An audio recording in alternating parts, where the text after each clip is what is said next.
Ilang araw na ngang handa ang posibleng pagpitan sa tatlong senador sa Camp Crame. Pwede rin daw silang mag-opisina doon. Nakatutok doon live si Susan Enriquez. San?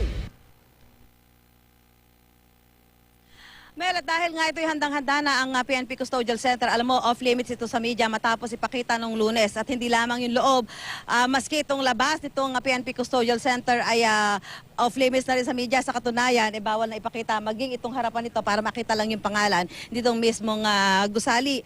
At sakaling dito nga dadalhin sa PNP Custodial Center ang mga akusadong senador dito sa pork barrel scam, maaari naman daw silang mag-opisina dito. Ayan ang sinasabi nitong PNP. Pero ayon kay PNP spokesman Senior Superintendent Teodor Sindak, limitado ang pag-opisina lalo at iisa lang daw ang upuan at lamesa sa loob ng detention cell.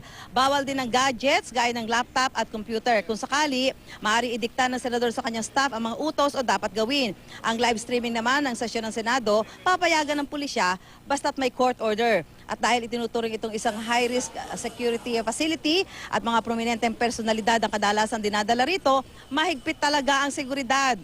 Bagong tayo itong officers quarters dito sa PNP Custodial Center sa Camp Crame. Inihanda na ito ng PNP ilang araw pa bago pa nangyari itong sinasabing paglalabas ng warrant of arrest. Makipot lang ang sukat ng bawat kwarto, 3 square meters by 3 square meters ang sukat ng bawat kwarto.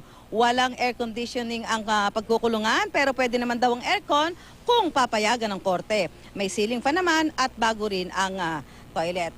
Alam mo, Mel, wala pa namang katiyakan kung dito nga dadalhin yung mga akusadong senador dito sa pork barrel scam. Kung sa katunayan, isa lamang ito sa maaaring pagdalhan. Ano? At ito'y batay sa magiging utos ng Sandigan Bayan. Gayunpaman ay sinabi na PNP na inihanda na nila ang pasilidad para kung sakaling dadalhin nga dito ang mga akusadong senador ay nakahanda sila. Mel?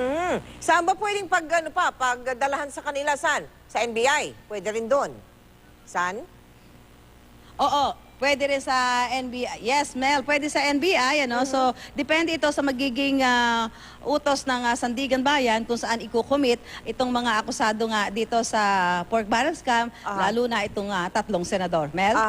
Inayos din ba yung inayos din ba yung sa NBI katulad niyan?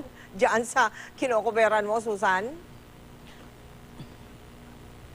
Yung sa NBI, alam mo, Mel, talagang lagi naman may mga dinadala doon. So, wala namang mga napapabalita na may mga ginawa pa sila mga pagsaayos. Unlike dito sa PNP, dahil hindi naman madalas na may mga dinadala dito. So, kailangan nila talagang magkaroon lang ng kaunting pagsaayos doon sa kwarto na maaaring tuluyan ng mga akusado dito sa pork barrel scam. Pero yun nga, napakahigpit lang talaga ng seguridad na ipinapatupad dito. Lalong-lalo na sa mga panahong ito na sinasabing maaari na magpalabas ng warrant of arrest ang Sandigan Bayan para dito sa mga akusado sa pork barrel scam. Mel? Maraming salamat sa iyo, Susan Enriquez.